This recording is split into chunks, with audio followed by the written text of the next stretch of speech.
आज का टॉपिक है नरेशन डायरेक्ट इनडायरेक्ट। जय हिंद, वंदे मातरम। स्वागत है आप सभी का आपके यूट्यूब चैनल ज्ञान ज्योति पर। तो आज जानेंगे सभी इसके इम्पोर्टेंट नोट्स और रूल्स, ताकि आज के बाद जो है नरेशंस में आपको कोई भी डाउट्स ना रहे। तो सबसे पहले देख लेते हैं, हम किसी के द्वारा कही गई बातों को किसी से दो तरह से बता सकते हैं। एक को डायरेक्ट स्पीच प्रत्यक्ष कथन कहते हैं तथा दूसरे को इनडायरेक्ट स्पीच अप्रत्यक्ष कथन कहते हैं। आइए अब जानते हैं कि डायरेक्ट एंड इनडायरेक्ट स्पीच क्या होता है। जब वक्ता द्वारा कही गई बात को ज्यों का त्यों हूबहू किसी को व्यक्त करते हैं तो उसे डायरेक्ट नरेशन कहा जाता है। डायरेक्ट नरेशन को इन्वर्टेड कॉमास में बंद किया जाता है। जैसे कि एग्जाम्पल में देख लीजिए, she said to me, comma inverted comma begin, I am going to Jaipur, inverted comma close, full stop. ये देखिए फ्रेंड्स। इसके बाद नेक्स्ट एग्जाम्पल दिया हुआ है, Sachin said to Lavi, comma inverted comma begin, I shall go to college tomorrow, inverted comma close, full stop.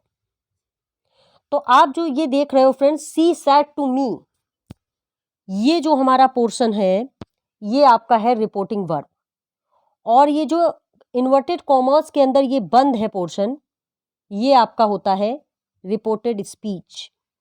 ये आप ध्यान रखिएगा, ये है रिपोर्टिंग वर्ब और ये है रिपोर्टेड स्पीच। जो वक्ता द्वारा कही गई कह रहा है वो आपका हो जाएगा रिपोर्टिंग वर्ब, और जो उसने संदर्भ में जिस संदर्भ में बात कही है वो आपका चला जाता है रिपोर्टेड स्पीच में, यानी कि उसका कथन हो जाता है वो, और कहने वाला रिपोर्टिंग वर्ब। ये तो बेसिक चीज है। इसके बाद जब हम वक्ता द्वारा कहे गए कथन को अपने शब्दों में व्यक्त करते हैं, जब हम इनडायरेक्ट में उसको कन्वर्ट कर रहे होते हैं तो उसे हम इनडायरेक्ट नरेशन कहते हैं। जैसे he said that he was going to college, ये देखिए, he said that he was going to college. ये जो आप सेंटेंस देख रहे हैं, जब आप इनडायरेक्ट नरेशन बना रहे होंगे तो इन्वर्टेड कॉमा जो आपका रहता है वो हट जाएगा, उसकी जगह पे हम लोग दैट का यूज करके एक सिंपल सेंटेंस बनाएंगे। ध्यान रखें, इनडायरेक्ट नरेशन में वक्ता के कथन का अर्थ नहीं बदलता है, केवल कथन का तरीका बदल जाता है। यानी कि जब डायरेक्ट स्पीच में वक्ता जब कोई बात कह रहा था तो उसका अर्थ वही रहेगा, जब हम इनडायरेक्ट स्पीच में कन्वर्ट करेंगे उसका अर्थ मीन्स बिल्कुल नहीं बदलेगा। हाँ, लेकिन सेंटेंस बनाने का तरीका बदल जाएगा। वो तो आपने देख ही लिया, तरीका बदल गया, इन्वर्टेड कॉमा हट गया, इन्वर्टेड कॉमा की जगह पे दैट आ गया, और हमने कुछ और भी चेंजमेंट किए हैं जो कि हम आगे देखेंगे। नरेशन टाइप्स देख लीजिए यहाँ पे, रिपोर्टेड स्पीच, रिपोर्टेड स्पीच, बात वही है। आप रिपोर्टिंग स्पीच को रिपोर्टेड वर्ब भी बोल सकते हैं। ये जो आप रिपोर्टेड स्पीच देख रहे हैं इसे फ्रेंड्स आप रिपोर्टिंग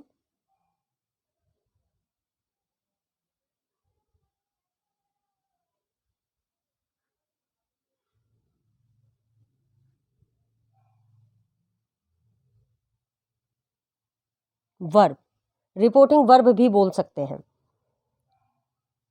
तो इसमें आप कंफ्यूज मत होइएगा, रिपोर्टिंग स्पीच बोले या रिपोर्टिंग वर्ब बोले, बात एक ही है। और ये रिपोर्टेड स्पीच जिसमें आपका कॉमा इन्वर्टेड कॉमा रहता है। रिपोर्टिंग स्पीच क्या है उसको देख लेते हैं।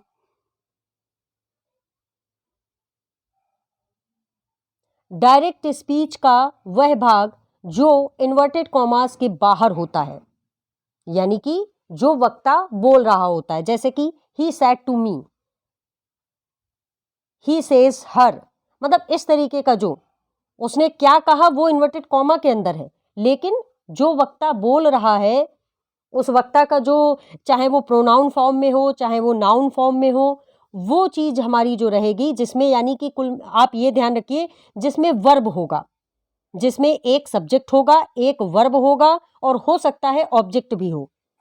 इतना एरिया पोर्शन रहेगा, यानी कि कॉमा के पहले का जो पोर्शन रहेगा वो आपका रहेगा रिपोर्टिंग वर्ब या फिर रिपोर्टिंग स्पीच। बात एक ही है। जैसे कि एग्जांपल में Ragini said to me, comma inverted comma begin, I am going to Jaipur. अब ये जो आप पूरा सेंटेंस देख रहे हो तो रागिनी सेड टू मी, ये पूरा पोर्शन जो आपका है ये आपका, इसको चाहे आप रिपोर्टिंग वर्ब बोले या फिर रिपोर्टिंग स्पीच, बात एक ही है। ये रागिनी सेड टू मी, यानी कॉमा के पहले का जो पोर्शन है वो आपका, कॉमा के पहले का जो भी पोर्शन है वो आपका रिपोर्टिंग स्पीच या फिर रिपोर्टिंग वर्ब कहलाता है। इसके बाद आ जाइए some other definitions. Number 1, reporter यानी कि वक्ता। वक्ता अर्थात कथन कहने वाले को रिपोर्टर कहा जाता है। उपरोक्त वाक्य में रागिनी को रिपोर्टर कहा जाएगा। नंबर 2, रिपोर्टिंग वर्ब वक्ता द्वारा जिस वर्ब का प्रयोग किया जाता है उसे रिपोर्टिंग वर्ब कहते हैं। उपरोक्त वाक्य में रिपोर्टिंग वर्ब सैड है। ये देखिए, सी सैड, सी आपका कर्ता हो गया, वक्ता जो कि बात बोल रहा है वही कर्ता भी है और वही वक्ता भी है, और सैड आपका रिपोर्टिंग वर्ब हो गया। इसके बाद पॉइंट 3, रिपोर्टिंग ऑब्जेक्ट। वक्ता कथन जिससे कह रहा है उस ऑब्जेक्ट को रिपोर्टिंग ऑब्जेक्ट कहते हैं। उपरोक्त वाक्य में रिपोर्टिंग ऑब्जेक्ट मी है। ये देख लीजिए, ये आपका रिपोर्टिंग ऑब्जेक्ट है।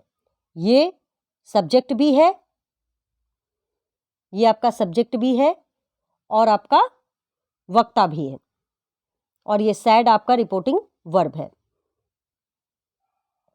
ये तीनों पॉइंट आपको क्लियर हो गए होंगे। इसके बाद व्हाट इज रिपोर्टेड स्पीच, जो आपका इन्वर्टेड कॉमास के अंदर रहता है पोर्शन। डायरेक्ट स्पीच का वह भाग जो इन्वर्टेड कॉमास के अंदर होता है उसे रिपोर्टेड स्पीच कहा जाता है। जैसे Sachin said to Lavi, I shall go to college tomorrow.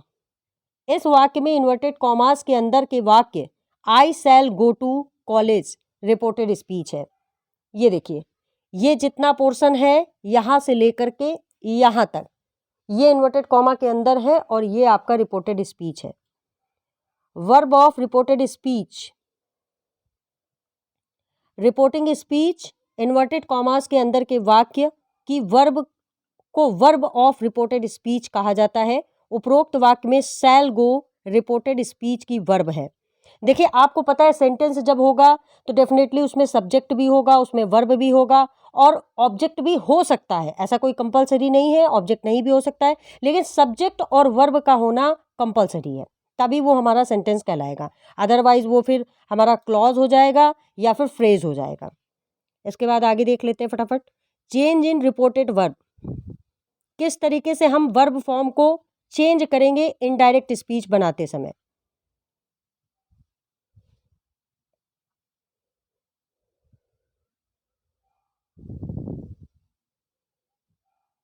Direct को इनडायरेक्ट स्पीच बनाते समय किस तरीके से हम रिपोर्टिंग वर्ब की वर्ब को कैसे चेंज करेंगे।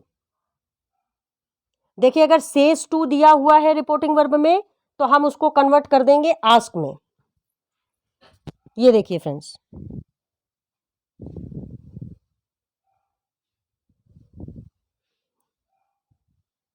ये थोड़ा सा सामने होना चाहिए दोस्तों, लेकिन ये थोड़ा सा नीचे लिखा हुआ है, आप इसको ध्यान दे लीजिए। ये सेज टू को आस्क में चेंज कर देंगे। ये सेज टू जो है आपका प्रेजेंट इंडेफिनिट का अफर्मेटिव है, क्योंकि से में यस यस या यस लगा हुआ है, इससे आप समझ जाइए ये प्रेजेंट इंडेफिनिट का अफर्मेटिव है। तो ये भी जो आस्क में सेज टू को हम जब कन्वर्ट करेंगे तो आस्क में भी यस लग जाएगा। इसके बाद से टू आपका चेंज हो जाएगा आस्क में, से टू आपका चेंज हो जाएगा आस्क में। विल से टू, शैल से टू अगर ये दिया हुआ है तो ये आपका चेंज हो जाएगा विल शैल आस्क में। इसके बाद सैड टू आपका चेंज हो जाएगा आस्क्ड में। ये देखिए, सैड टू आपका चेंज हो जाएगा आस्क्ड में। इसके बाद जब रिपोर्टिंग वर्ब पास्ट टेंस में है तो रिपोर्टेड स्पीच में आए कुछ शब्दों में परिवर्तन होता है, जैसे दिस आपका चेंज हो जाएगा दैट में। ये देखिए, ये जो दिस है आपका, ये चेंज हो जाएगा आपका दैट में। ये बस कुछ इंपॉर्टेंट नोट है, कुछ रूल है जो अगर आप ध्यान रखेंगे, एक बार रिवाइज करते हुए चलेंगे तो आप कभी नहीं भूलेंगे और नरेशन में कभी प्रॉब्लम नहीं होगी। और ये जो आपका दीज है, ये चेंज हो जाएगा आपका दोज में। इसी तरीके से हेयर आपका चेंज हो जाएगा देयर में। नाउ आपका चेंज हो जाएगा देन में।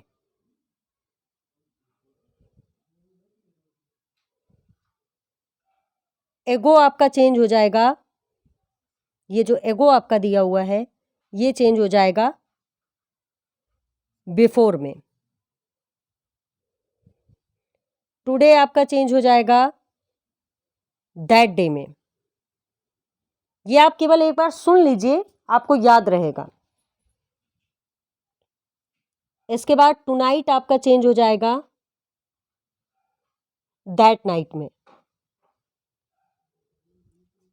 टुमारो आपका चेंज हो जाएगा the next day, the following day, बात एक ही है, आप दोनों में से किसी एक का यूज कर सकते हैं। इसके बाद यस्टरडे आपका चेंज हो जाएगा फ्रेंड्स, ये जो यस्टरडे है वो आपका चेंज हो जाएगा the day before the previous day, क्योंकि यस्टरडे जो बीता हुआ कल होता है आपका, इसलिए आप उससे भी थोड़ा सा कॉमन सेंस लगा सकते हो कि जो आज का दिन है उसके बिफोर वाला डे यानी कि यस्टरडे, या फिर प्रीवियस पहला वाला दिन, आज के दिन का पहला वाला दिन प्रीवियस डे। इसके बाद नाउ अ डे को दोज डे में चेंज कर देंगे, दीज डे को चेंज कर देंगे दोज डे में, और जस्ट को चेंज कर देंगे देन में।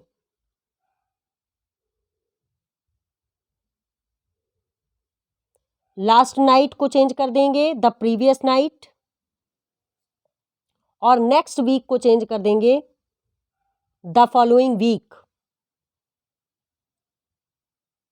The following week. इसके बाद देख लेते हैं डायरेक्ट स्पीच को इनडायरेक्ट में बदलने के जनरल रूल्स। कुछ जनरल रूल्स हैं, केवल आप एक बार उन्हें सुनते चलिए, आपको रिवाइज होता जाएगा। डायरेक्ट स्पीच से इनडायरेक्ट स्पीच में परिवर्तन होने पर इन्वर्टेड कॉमास हटा दिए जाते हैं, रूल सेकेंड। उसके बाद रिपोर्टिंग वर्ब का टेंस देखें, किस प्रकार से टेंस की फॉर्म को हम किस टेंस की फॉर्म में कन्वर्ट करते हैं, वो देख लेते हैं हम लोग। यदि डायरेक्ट नरेशन में रिपोर्टिंग वर्ब प्रेजेंट या फ्यूचर टेंस में है तो इनडायरेक्ट में परिवर्तन करते समय रिपोर्टेड स्पीच के टेंस में कोई परिवर्तन नहीं किया जाता है। ध्यान दीजिए दोस्तों, यदि डायरेक्ट नरेशन में रिपोर्टिंग वर्ब यानी कि आपकी जो क्रिया है, टेंस है, वो आपका प्रेजेंट टेंस या फ्यूचर टेंस में होता है तो इनडायरेक्ट स्पीच बनाते समय आपको रिपोर्टेड स्पीच के टेंस में कोई परिवर्तन नहीं करना है। हाँ, बस आपको रिपोर्टिंग वर्ब में सेज टू का टेल्स ऐसे कर देना है और इन्वर्टेड कॉमा की जगह दैट लगा देना है। इतना आपको बेसिक है वो करना पड़ेगा, बाकी आप रिपोर्टेड स्पीच का पोर्शन चेंज नहीं करेंगे। इसके बाद नेक्स्ट पॉइंट है रिपोर्टिंग वर्ब के पास्ट में होने की स्थिति में निम्नलिखित प्रकार से टेंस में परिवर्तन किया जाता है। देख लीजिए, आपका जो प्रेजेंट इंडेफिनिट टेंस है वो आपका चेंज हो जाएगा पास्ट इंडेफिनिट में। जो आपका प्रेजेंट कॉन्टिन्यूअस टेंस है वो आपका चेंज हो जाएगा पास्ट कॉन्टिन्यूअस टेंस में। प्रेजेंट परफेक्ट की जो टेंस होगा वो चेंज हो जाएगा आपका पास्ट परफेक्ट में। ध्यान दीजिएगा आप लोग इस चीज को कि अगर प्रेजेंट इंडेफिनिट है, डू डज फॉर्म में है, तो आपको उसको पास्ट इंडेफिनिट यानी कि डिड, हेल्पिंग वर्ब डिड लगने लग जाएगी जब आप उसको इनडायरेक्ट स्पीच बनाएंगे। प्रेजेंट कॉन्टिन्यूअस में है, इजेमार लगा हुआ है, आपको पास्ट कॉन्टिन्यूअस में वाज वर लगा देना है। प्रेजेंट परफेक्ट में है, हैज हैव लगा हुआ है, आप इनडायरेक्ट स्पीच बनाते समय हैड लगा देंगे उसमें। इसी तरीके से प्रेजेंट परफेक्ट कॉन्टिन्यूअस टेंस में है तो आपको पास्ट परफेक्ट कॉन्टिन्यूअस टेंस में चेंज कर देना है। यानी कि आपका हैज़ हैव लगा हुआ है, हैज़ बीन हैव बीन लगा हुआ है, तो आपको हैड बीन में कन्वर्ट कर देना है। अब आ जाइए पास्ट इंडेफिनिट। पास्ट इंडेफिनिट में थोड़ा सा लॉजिक है। लॉजिक ये है कि आपके पास्ट के जो टेंस हैं वो पास्ट में ही कन्वर्ट होंगे, वो भी अल्टरनेट कन्वर्ट होंगे। यानी कि जो आपका पास्ट इंडेफिनिट है वो पास्ट परफेक्ट में कन्वर्ट हो जाएगा। ये देखिए, यानी कि अगर आपका डिड हेल्पिंग वर्ब आता है,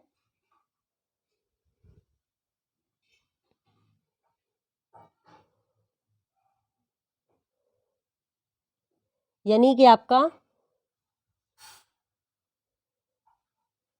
डिड आता है तो वो आपका पास्ट परफेक्ट यानी कि हैड में कन्वर्ट हो जाएगा। इसी तरीके से पास्ट कॉन्टिन्यूअस है तो अल्टरनेट चेंज होगा। पास्ट परफेक्ट में चेंज ना हो करके एक छोड़ करके पास्ट परफेक्ट कॉन्टिन्यूअस में चेंज हो जाएगा। यानी कि जो आपका वाज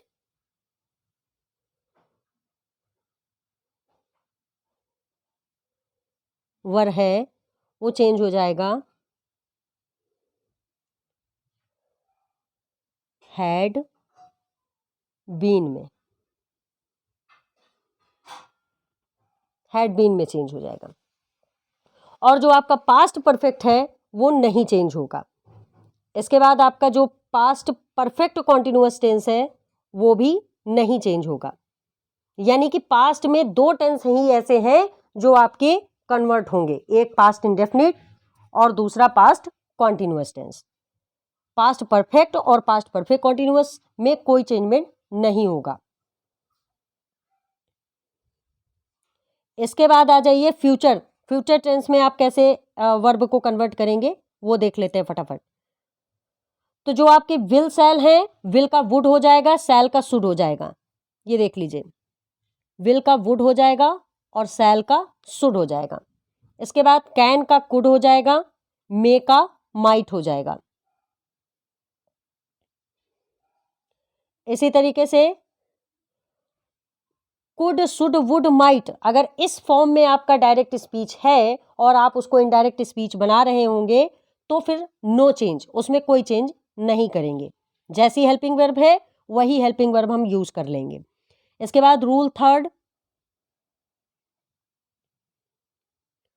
इनडायरेक्ट स्पीच में परिवर्तन होने पर रिपोर्टेड स्पीच के पर्सन्स का परिवर्तन निम्न प्रकार से होता है। देखिए, जब आप इनडायरेक्ट स्पीच में बना रहे होंगे तो तीन प्रकार के पर्सन्स होते हैं, first person, second person, third person. First person देख लीजिए, जो फर्स्ट पर्सन है, सेकंड पर्सन है और थर्ड पर्सन है। तो देखिए इसमें आपका क्या आता है, फर्स्ट पर्सन में आपका आता है आई और सेकंड पर्सन में आपका आता है यू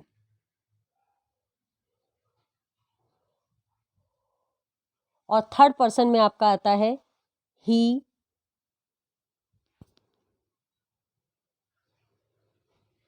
आता है आपका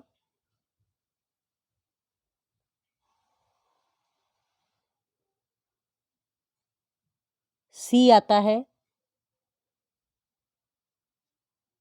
इट, आता है आपका और दे आता है, दे आता है। ये तो आप ये ध्यान रखिएगा, फर्स्ट पर्सन में आई आता है, सेकंड पर्सन में यू आता है और थर्ड पर्सन में आपका ही, सी, इट और दे आता है।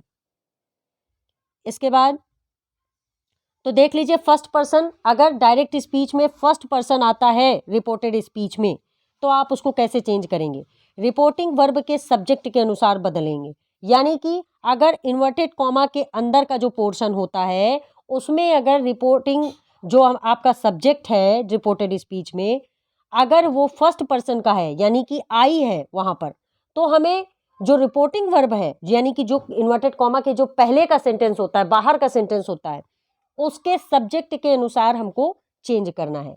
इसी तरीके से सेकंड पर्सन कैसे चेंज करेंगे, रिपोर्टिंग वर्ब के ऑब्जेक्ट के अनुसार। अगर रिपोर्टेड स्पीच में सब्जेक्ट यू है तो उसे हम रिपोर्टिंग वर्ब के ऑब्जेक्ट के अनुसार चेंज करेंगे। इसके बाद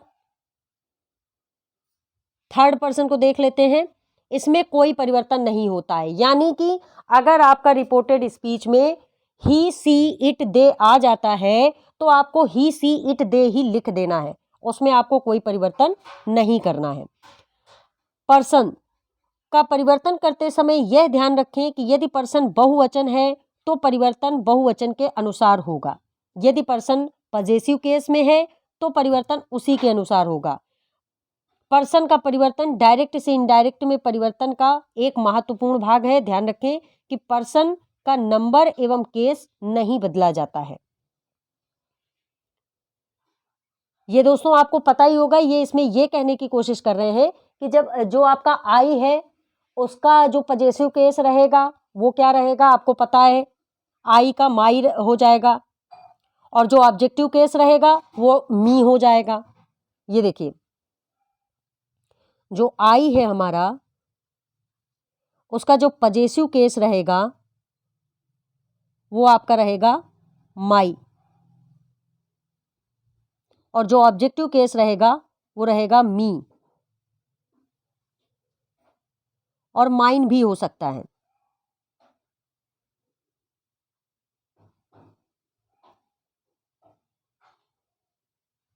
इसी तरीके से सेकंड पर्सन में जो आपका यू होता है,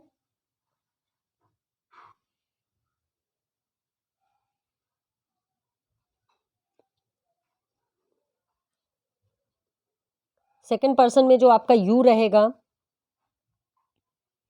उसका जो पजेसिव केस रहेगा वो रहेगा आपका यू ही रहेगा।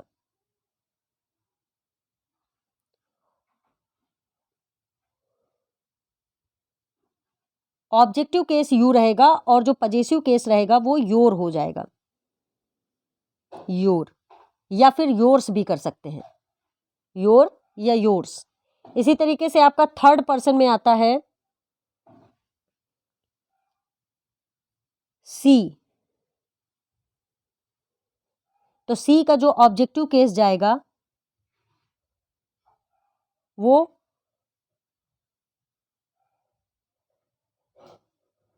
हर्ष भी हो सकता है और हर भी हो सकता है, और पजेसिव केस भी हर रहेगा। इसी तरीके से ही का हो जाएगा, ही का आपका जो ऑब्जेक्टिव केस रहेगा वो हिम रहेगा, और जो उसका पजेसिव केस रहेगा वो हिज हो जाएगा। इसी तरीके से इट का इट रहेगा और इट्स उसका पजेसिव केस हो जाएगा। इसी तरीके से दे का जो ऑब्जेक्टिव केस है वो देम हो जाएगा और पजेसिव केस देयर हो जाएगा। तो ये आप दोस्तों ध्यान रखना। तो इस जो पूरा आपने यहाँ पे जो ये इम्पोर्टेंट नोट जो आपने पढ़ा है पूरा इस जगह पे, तो इस इम्पोर्टेंट नोट का मतलब यही था दोस्तों कि अगर रिपोर्टेड स्पीच पे अगर योर्स दिया है तो आपको फिर योर्स के हिसाब से आपको जो सब्जेक्ट होगा रिपोर्टिंग वर्ब में, अगर पजेसिव केस दिया है तो आपको पजेसिव केस ही लाना पड़ेगा। अगर ऑब्जेक्टिव केस दिया है रिपोर्टेड स्पीच में तो आपको ऑब्जेक्टिव केस ही कन्वर्ट करके लाना पड़ेगा। ये नहीं कि आप सपोज दैट वहां पे हर दिया है और आप कन्वर्ट करके वहां पे सब्जेक्ट उठा लाएं, यानी कि सब्जेक्टिव केस ले आए। आपको सब्जेक्टिव, ऑब्जेक्टिव और पजेसिव इन तीनों केस को देखते हुए ही आपको रिपोर्टिंग वर्ब के सब्जेक्ट या ऑब्जेक्ट के अनुसार कन्वर्ट करना होगा। आई होप यहां तक आप लोगों को समझ में आ गया होगा। रूल 4, यदि रिपोर्टिंग वर्ब से, सेज, विल से या सैड रहे तो इनडायरेक्ट स्पीच में भी से, सेज, विल से या सैड ही रहेगी। लेकिन यदि रिपोर्टिंग वर्ब के साथ टू लगा हो तो परिवर्तन निम्न प्रकार से होता है। यानी कि अगर देखिए, अगर केवल से है तो आप उसको सेज कर दीजिए, विल से है तो आपको से रखना है, सेज है तो सेज रखना है रिपोर्टेड इनडायरेक्ट स्पीच बनाते समय, विल से है तो भी आपको विल से रखना है, सैड है तो भी सैड रखना है। लेकिन अगर सपोज दैट सैड टू लिख करके आ जाता है, या विल से टू लिख कर आता है, से टू लिख कर आता है, सेज टू लिख करके आता है, तो फिर आपको सेम नहीं रखना है। फिर देख लीजिए क्या हो जाएगा। ये देखिए कैसे कन्वर्ट होगा। से टू आपका टेल में कन्वर्ट हो जाएगा, सेज टू टेल्स में, सेड टू टोल्ड में, और ये देखिए और इंपॉर्टेंट नोट दिए हुए हैं, टेल्स या टोल्ड के बाद ऑब्जेक्ट आना आवश्यक है। जब भी टेल्स या टोल्ड का यूज होगा तो उसके बाद ऑब्जेक्ट कंपलसरी होगा। जैसे कि he tells comma inverted comma Ram is playing, ये इनकरेक्ट हो गया आपका। क्यों? क्योंकि इसमें इन्होंने ही टेल्स के बाद कोई ऑब्जेक्ट नहीं लिखा हुआ है। तो यानी कि ये आपका जो डायरेक्ट स्पीच है वो रॉन्ग है, इनकरेक्ट है। इसी तरीके से he told comma inverted comma I am going, ये भी इनकरेक्ट है, क्योंकि यहाँ पे भी टोल्ड के बाद वर्ब के बाद कोई ऑब्जेक्ट नहीं दी हुई है। इसी तरीके से और देख लेते हैं। उपरोक्त वाक्य गलत हैं क्योंकि यहाँ टेल्स टोल्ड के साथ कोई ऑब्जेक्ट नहीं है। यहाँ टेल्स की जगह सेज या टोल्ड की जगह सैड का प्रयोग किया जाना चाहिए था। या तो इनको ऑब्जेक्ट अगर नहीं देना था तो इनको यहाँ पे प्रेजेंट इंडेफिनिट में या फिर पास्ट में इनको देना चाहिए था।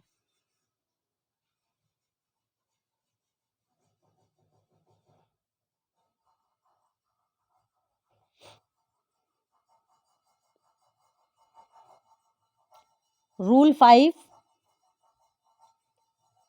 इनडायरेक्ट स्पीच में बदलने पर रिपोर्टिंग वर्ब के बाद सामान्य वाक्यों में दैट का प्रयोग किया जाता है। ये मैं पहले ही बता चुकी कि जब कॉमा इन्वर्टेड कॉमा आप हटाएंगे तो उसकी जगह पे आपको दैट यूज करना है। उक्त नियमों को ध्यान में रखते हुए निम्न वाक्यों का डायरेक्ट से इनडायरेक्ट में परिवर्तन पर ध्यान दें। आइए फटाफट एग्जाम्पल देख लेते हैं। जैसे कि दिया हुआ है he says comma inverted comma I am going to Jaipur. तो सेज का जैसे कि आपको पता है सेज का सेज ही रहेगा। ही सेज कॉमा इन्वर्टेड कॉमा की जगह पे हमने दैट लगा दिया। अब चूंकि इसमें हेल्पिंग वर्ब में हम चेंजमेंट नहीं करेंगे क्योंकि उसमें पहले ही बता दिया गया था कि अगर रिपोर्टिंग वर्ब यानी कि ये एरिया जो कॉमा इन्वर्टेड कॉमा के बाहर है वो अगर प्रेजेंट में होगी, फ्यूचर में होगी, तो रिपोर्टेड स्पीच की क्रिया में कोई परिवर्तन नहीं करेंगे। यानी कि इजेमार अगर यहां दिया है तो इजेमार यहां पे भी लगेगा। हाँ, लेकिन फॉर्म जो हमारी फर्स्ट सेकंड थर्ड फॉर्म थी वो जरूर हम कन्वर्ट कर लेंगे। जैसे कि यहाँ आई दिया हुआ है तो आई चूंकि फर्स्ट पर्सन है वो चेंज होगा आपके रिपोर्टिंग वर्ब के सब्जेक्ट के अनुसार, यानी ही के अनुसार। तो ही के अनुसार चेंज होगा। तो ये देखिए सब्जेक्ट में आई की जगह हमने ही लगा लिया। ये देखिए he says that he is going to Jaipur. इसके बाद डायरेक्ट से इनडायरेक्ट बनाते समय सबसे पहले देखें कि रिपोर्टिंग वर्ब का टेंस क्या है। ये प्रेजेंट टेंस है, अतः रिपोर्टिंग स्पीच के टेंस में कोई परिवर्तन नहीं होगा। रिपोर्टिंग वर्ब अगर सेज है अतः इनडायरेक्ट में भी सेज ही रहेगी। वही चीज फिर से यहां पे रिपीट की गई है कि फर्स्ट पर्सन प्रोनाउन है जो कि सब्जेक्ट ही के अनुसार बदलकर आई का ही हो जाएगा, जो अभी हमने ऊपर वाले एग्जांपल में देखा। और एम वर्ब बदलकर इज हो जाएगी इस वजह से क्योंकि आई के साथ एम लगेगा और ही के साथ इज लग जाएगा।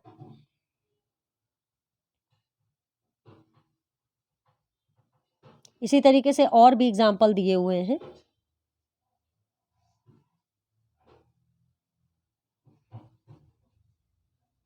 इसी तरीके से ये देखिए यहाँ पे दिया हुआ है सेज टू आपका आस्क में चेंज हो जाएगा, से टू आपका आस्क में चेंज होगा, विल सेल से टू विल सेल आस्क में चेंज हो जाएगा, सैड टू आस्क्ड में चेंज हो जाएगा।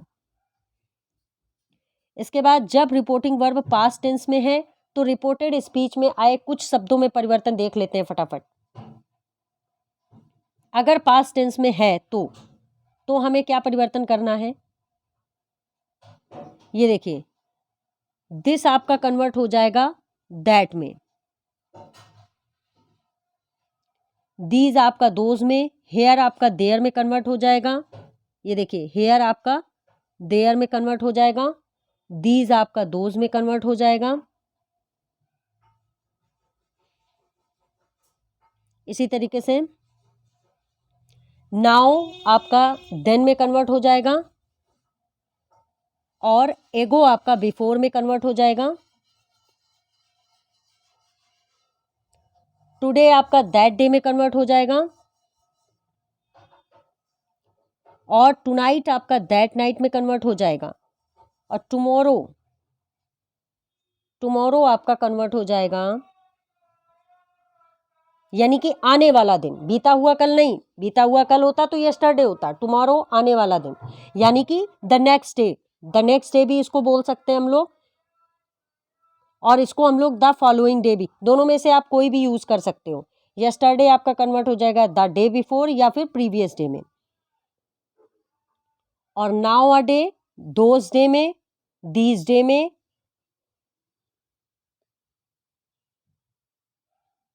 दोज डे और जस्ट आपका देन में, लास्ट नाइट आपका द प्रीवियस नाइट में कन्वर्ट हो जाएगा, नेक्स्ट वीक आपका द फॉलोइंग वीक में कन्वर्ट हो जाएगा।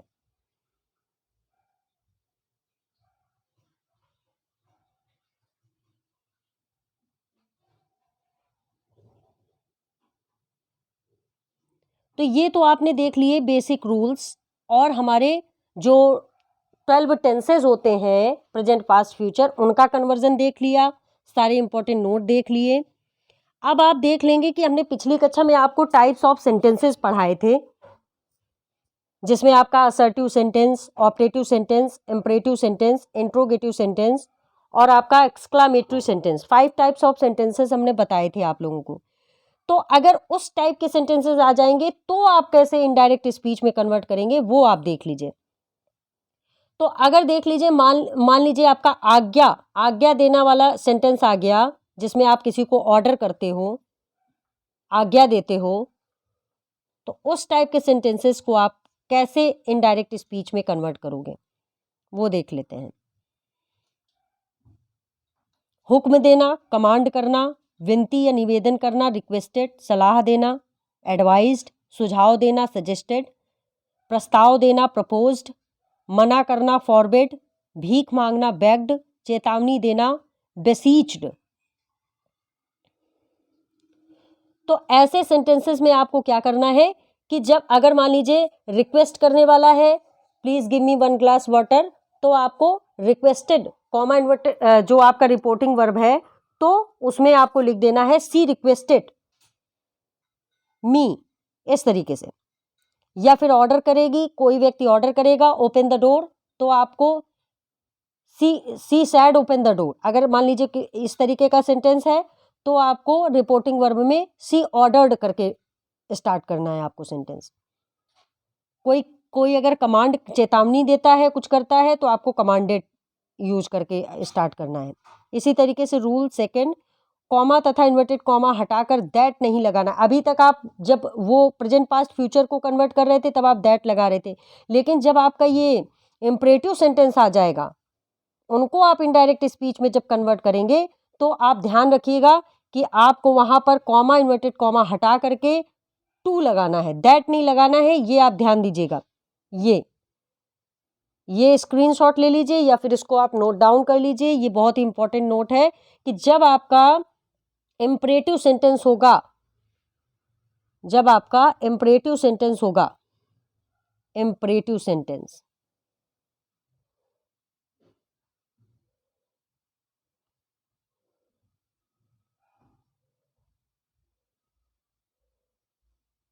इम्परेटिव सेंटेंस आएंगे तो आपको इन्वर्टेड कॉमा की जगह दैट ना लगा करके टू लगाना है। इसी तरीके से निगेटिव सेंटेंस पे डू नॉट हटाकर नॉट टू लगाते हैं, परंतु यदि रिपोर्टेड वर्ब को फॉरबिड लिखते हैं तो डू नॉट हटाकर नॉट टू नहीं लगाकर टू लगाते हैं। टू हमेशा क्रिया की फर्स्ट फॉर्म के पहले प्रयोग में लिया जाता है, आप इसको भी नोट डाउन कर लीजिए। इसके बाद रिपोर्टेड स्पीच यदि प्लीज या काइंडली से प्रारंभ हो तो उसे हटा देते हैं तथा रिपोर्टेड वर्ब को रिक्वेस्टेड कर देते हैं। जैसे कि please give me 1 glass water, आपको प्लीज हटा देना है, उसकी जगह पे रिक्वेस्टेड का यूज करना है। इसी तरीके से 5 नंबर रूल है, रिपोर्टेड स्पीच, यदि सर शब्द आए तो उसे हटाकर रिपोर्टेड वर्ब में ऑब्जेक्ट के बाद रिस्पेक्टफुली जोड़ देंगे, ये भी आप ध्यान रखिए। इसी तरीके से एग्जाम्पल देख लीजिए एक आध, जैसे कि Ram said to me do not run the road. अब देखिए हम किसी को ऑर्डर कर रहे हैं, बट ऑर्डर के साथ साथ ही निगेटिव भी है, ये हमारा इम्परेटिव सेंटेंस है। ये देखिए, ये जितना सेंटेंस आप देख रहे हो ये आपका इम्परेटिव सेंटेंस है, do not run the road. तो जब इस तरीके का सेंटेंस आ जाएगा तो आप जब यहाँ पे लिखेंगे तो आप, चूंकि वो मना कर रहा है, राम मुझे मना कर रहा है, do not run the road, सड़क पर मत दौड़ो, तो फॉरवर्ड का यूज करेंगे। तो इसका सेंटेंस देख लीजिए क्या हो जाएगा, राम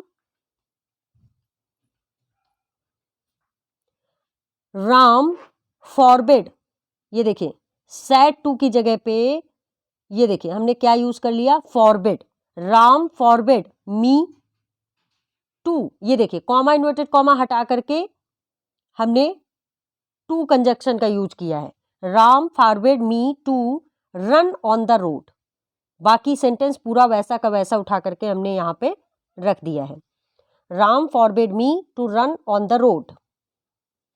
इसके बाद नेक्स्ट है, the teacher said to me do not make a noise. इसमें भी हम ऑर्डर कर रहे हैं, मना कर रहे हैं किसी को, मुझे मना कर रहे हैं टीचर, द टीचर ऑर्डर्ड मी। लेकिन हाँ, टीचर जब भी स्टूडेंट से बोलेंगे तो ऑर्डर होगा या फिर एडवाइस होगा, तो ऑर्डर हमने यहाँ पे यूज किया, the teacher ordered me not to make a noise. इसके बाद Pushpa said to me listen to me, Pushpa asked me to listen to her, क्योंकि पुष्पा ने मुझसे पूछा है, ना ही ऑर्डर किया है और ना ही उसने रिक्वेस्ट किया है और ना ही एडवाइस किया है, उसने मुझसे पूछा है, Pushpa asked me to listen to her. इसके बाद Praveen said to them please keep quiet. इस सेंटेंस में देखिए, Praveen said to them please keep quiet, वो किसी से रिक्वेस्ट कर रहा है, वहां पे कुछ लोग बैठे हुए हैं, उनसे वो रिक्वेस्ट कर रहा है। तो इस तरीके का सेंटेंस कैसे बनेगा, चूंकि रिक्वेस्ट कर रहा है तो रिक्वेस्टेड का यूज करेंगे हम लोग। सेड टू की जगह पे देख लीजिए हम लोगों ने रिक्वेस्टेड का यूज किया है, Praveen requested them to keep quiet, और कंजक्शन की जगह पे हम लोग दैट ना यूज करके टू यूज किया है, और प्लीज कीप क्वाइट को वैसा ही हमने नोट डाउन कर लिया। प्लीज हट गया हमारा, क्योंकि हमने प्लीज के लिए पहले ही रिक्वेस्टेड यूज कर लिया है। ये देखिए, प्लीज के लिए हमने पहले ही रिक्वेस्टेड यूज कर लिया है। Keep quiet, Ram said to the teacher sir mark me present, Ram requested the teacher respectfully, चूंकि सर लगा हुआ है इसलिए सर हटा करके उस जगह पर हम रिस्पेक्टफुली का यूज करेंगे, respectfully to mark him present. इसी तरीके से जब आपके लेट वाले सेंटेंसेस आ जाएंगे तो उनका कैसे आप इनडायरेक्ट स्पीच बनाएंगे। लेट के बाद यदि अस आए तो प्रस्ताव या सुझाव का बोध होता है। इन वाक्यों को इनडायरेक्ट स्पीच में बदलते समय रिपोर्टेड वर्ब को प्रपोज्ड या सजेस्टेड में बदल देते हैं तथा कनेक्टिव के बाद में दैट लगाकर लेटस को दैट, दे शुड या वी शुड में बदल देते हैं। अब देख लीजिए, जो लेट वाले सेंटेंस है, फिर यहाँ पे एक चीज चेंज हो गई कि यहाँ पे इन्वर्टेड कॉमा की जगह फिर से दैट लगने लगा, यहाँ पे हमारा फिर से दैट लगने लगा, यहाँ पे आपको टू नहीं लगाना है कंजक्शन की जगह पे, और रिपोर्टिंग वर्ब की जगह पे हमको प्रपोज्ड या सजेस्टेड का यूज करना है। लेट के बाद यदि दूसरा ऑब्जेक्ट आए तो इन वाक्यों को इनडायरेक्ट स्पीच में बदलते समय रिपोर्टेड वर्ब को रिक्वेस्टेड में बदल देते हैं तथा कनेक्टिव के बाद टू लगा देते हैं। जैसे कि एग्जाम्पल में, Ram said to me let's go there, Ram proposed me, उसने मुझे ऑफर दिया है, राम ने ऑफर दिया है, लेट्स गो देयर, वहां चलते हैं। तो Ram proposed me, comma inverted comma की जगह दैट लग गया, we should go there, we should go there, हमें वहां जाना चाहिए।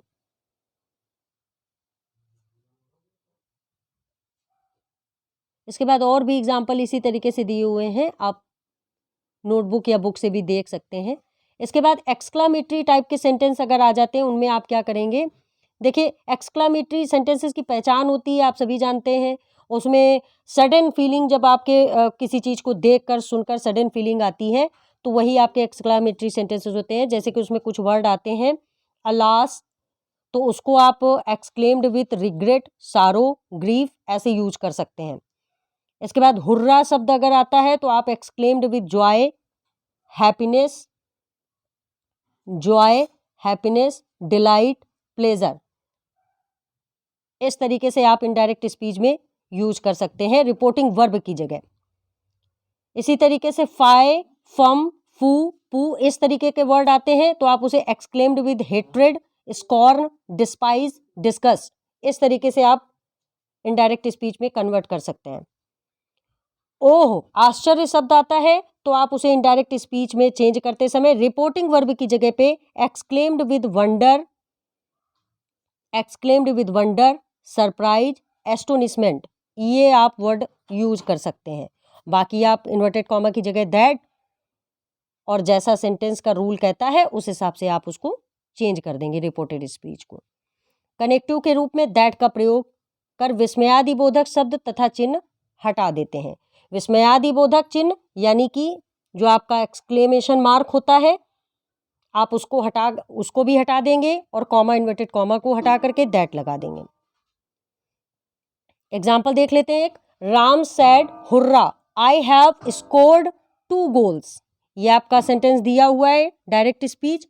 इसको देखिए कैसे करेंगे, क्योंकि उसको खुशी है इस चीज की कि उसने बहुत अच्छा स्कोर किया है 2 गोल्स करके, तो इसको हम लोग कैसे करेंगे, राम एक्सक्लेम्ड विद जॉय, जो ये सैड था इसको हमने हुर्रा शब्द की जो उसकी जॉय थी, खुशी थी, उसको हमने एक्सक्लेम्ड विद जॉय के रूप में कर दिया, यानी कि जो हुर्रा शब्द था उसको हमने कन्वर्ट कर दिया एक्सक्लेम्ड विद जॉय में। इसके बाद इन्वर्टेड कॉमा और ये एक्सक्लेमेशन मार्क को हटा करके हमने दैट लगा लिया। इसके बाद ही हैड स्कोर्ड 2 गोल्स, ये आपका देखिए हैव लगा हुआ है, यानी कि ये आपका प्रेजेंट परफेक्ट टेंस में था, तो ये आपका कन्वर्ट हो गया पास्ट परफेक्ट टेंस में, हैड हो गया। इसके बाद स्कोर्ड 2 गोल्स, वैसा ही हमने नोट डाउन कर दिया। तो आई होप आप लोगों को इसका एक्सक्लेमेशन भी समझ में आ गया होगा कि इसको कैसे कन्वर्ट करते हैं। इसके एग्जाम्पल आप और भी देख सकते हो, बुक्स वगैरह से लगा सकते हो आप एक्सरसाइज इसकी। अब आ जाइए, लास्ट है, अब ज़्यादा नहीं बचा हुआ है, ऑप्टेटिव सेंटेंस है आपका। इसमें भी आपको मैंने सेंटेंसेस वाले वीडियो में बताया था कि जैसे इसमें इच्छा सूचक वाक्य आते हैं जिसमें आप किसी को आशीर्वाद देते हो, किसी को विश करते हो, तो इस तरीके के सेंटेंसेस आते हैं, उनको आप कैसे कन्वर्ट करोगे इनडायरेक्ट स्पीच में। तो रिपोर्टेड वर्ब को भाव के अनुसार निम्न प्रकार से बदलते हैं। जब आप किसी को विश, सेंटेंस में अगर विश कर रहे होंगे तो आप वर्ब की जगह विस्ड का यूज करेंगे, सी विस्ड या ही विस्ड, दे विस्ड, इस तरीके से। अगर प्रार्थना कर रहे होंगे तो रिपोर्टिंग वर्ब में आप प्रेयर कर देंगे। आशीर्वाद दे रहे होंगे ब्लेस्ड कर देंगे। अभिशाप किसी को दिया जा रहा होगा तो वहां पे रिपोर्टिंग वर्ब की जगह कर्स्ड हो जाएगा। ये रूल दिया हुआ है यहाँ पे, आप देख सकते हो। मे प्लस वर्ब की फर्स्ट फॉर्म को माइट प्लस वर्ब की फर्स्ट फॉर्म में बदलकर दैट से जोड़ देते हैं, यानी कि यहाँ पे भी आप दोस्तों ये सुन लीजिए कि कॉमा, इन्वर्टेड कॉमा की जगह पे टू नहीं लगेगा, दैट ही लगेगा। एग्जाम्पल पे देख लीजिए, my mother said to me may you live long, मेरी माँ ने मुझसे कहा मे यू लिव लॉन्ग, तुम दीर्घायु हो। तो इस तरीके से सेंटेंस दिया हुआ है, तो उसने मुझे आशीर्वाद दिया है, प्रार्थना की है, इसलिए देखिए मैंने यहाँ पे माई मदर विस्ड मी, उसने मुझे आशीर्वाद दिया है, विश की है, प्रार्थना की है, तो उसके लिए मैंने सैड टू की जगह पे विस्ड का यूज कर लिया है। कॉमा, इन्वर्टेड कॉमा हटा करके दैट लगा लिया, मे की जगह माइट कर लिया। ये देखिए मे का माइट यहां पे किया गया था। इसके बाद लिव लॉन्ग, पूरा वही का वही सेंटेंस हमने नोट डाउन कर दिया। बस ये जो मार्क लगा हुआ था लास्ट में उसको भी हम हटा देंगे। इसी तरीके से आप और भी एग्जाम्पल आप देख लीजिएगा अपने हिसाब से।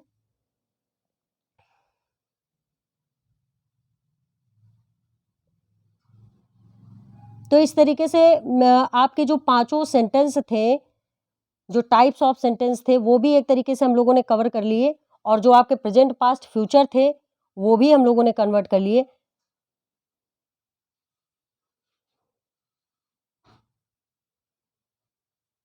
आप चाहें तो एक एक प्रेजेंट, पास्ट, फ्यूचर का देख सकते हैं, या अपनी एक्सरसाइज जो आपके पास बुक्स है 12th की, 10th की, आप उनसे भी आप देख सकते हो। बाकी मेरे हिसाब से सभी आपके इंपॉर्टेंट रूल हो चुके हैं, बस एक लास्ट बचा है, वो भी देख लीजिए। नियमानुसार यदि रिपोर्टिंग वर्ब पास्ट टेंस में है तो रिपोर्टेड स्पीच वाक्य का टेंस नियमानुसार परिवर्तित किया जाता है, लेकिन इस नियम के कुछ अपवाद हैं। यदि रिपोर्टेड स्पीच में कोई यूनिवर्सल ट्रूथ यानी कि सार्वभौमिक सत्य, अगर सेंटेंस में सदा सत्य रहने वाला वाक्य है, जैसे कि कुत्ता भौंकता है, ये सत्य है, वो बात तो करता नहीं है, भौंकता ही है, अगर इस तरीके का सेंटेंस आएगा तो वो यूनिवर्सल ट्रूथ होगा। अगर डायरेक्ट स्पीच में इस तरीके का है तो इनडायरेक्ट बनाते समय हम चेंजमेंट रिपोर्टेड स्पीच में बिल्कुल नहीं करेंगे। इसके बाद प्रोवर्ब, अगर कोई कहावत आ जाती है कि अधजल गगरी छलकत जाए, इस तरीके से कोई कहावत आ जाती है, कोई मुहावरा आ जाता है, यानी कि प्रोवर्ब आ जाती है, तो ऐसी सिचुएशन में भी हम इनडायरेक्ट स्पीच बनाते समय चेंजमेंट नहीं करेंगे।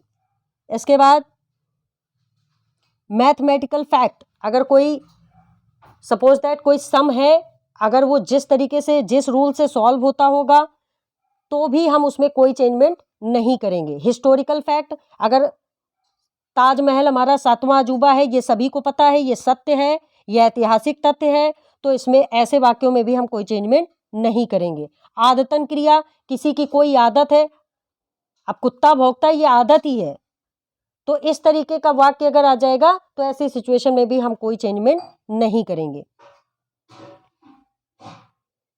इसके बाद मोरालिटी, नैतिकता जहां पर आ जाए, ऐसे सेंटेंस में भी कोई चेंजमेंट नहीं होगा। एग्जाम्पल देख लेते हैं फटाफट एक। He said comma inverted comma the sun sets in the west. अब उसने कहा सूर्य पश्चिम में डूबता है या अस्त होता है, तो इस तरीके का वाक्य क्या है, सदा सत्य रहने वाला वाक्य है, ये सत्य है, तो ऐसे वाक्य में हम चेंजमेंट नहीं करेंगे। He said comma inverted comma हटा करके दैट लगा दिया, the sun sets in the west, पूरा सेंटेंस हमने ज्यों का त्यों कर दिया। ये देखिए, कोई भी चेंजमेंट नहीं करेंगे। तो आई होप आप लोगों को सारे टाइप्स, सारे इंपॉर्टेंट नोट्स, सभी कुछ क्लियर हो गया होगा। तो दोस्तों, अगर वीडियो आपको यूज़फुल लग रहा है, कुछ रिवाइज हुआ है आपका, तो लाइक, सब्सक्राइब एंड शेयर जरूर करें। धन्यवाद।